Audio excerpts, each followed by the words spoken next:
O Ljubljani se danes govori.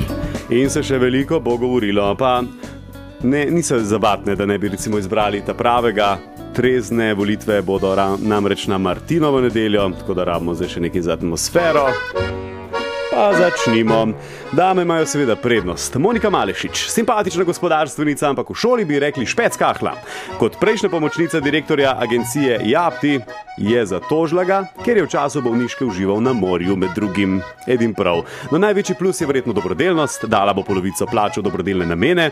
Naj bi pa pred leti v kopalkah samo nastopila v glasbenem spotu bivšega Tomaža Malešiča. No, kandidat za predsednika je tudi Muca Copatarica oziroma Borut Pahor. V Cereja je cel dan revež zlagal nogavice, sicer pa preprostega Primorca najbolj razveselite s pohanjem, je pa bojazen, da bi večino mandata poslušali tole. What a difficult job. Marko Kožar je upokojenec, kar je sicer plus za penzioniste, ne? Sicer pa mu lahko dobro mi štejemo krvodajalstvo. Kri je daroval že več kot 400-krat, minus, ki mu ga očitajo, je pa od drugih zahteva perfekcionizem, sam se pa pravil niti ne drži.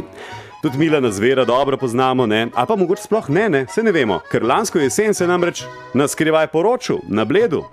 Bi mu pa v boju vse lahko šlo gladko, če le ne bo izjav dejala njegova hči in Miss Hawaiian Tropic Manca.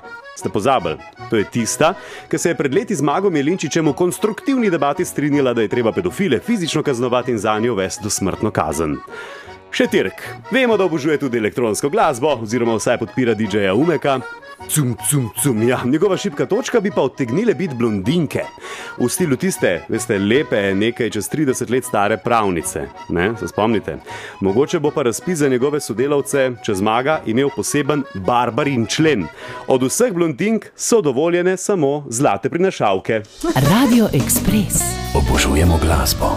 Obožujemo Ljubljano.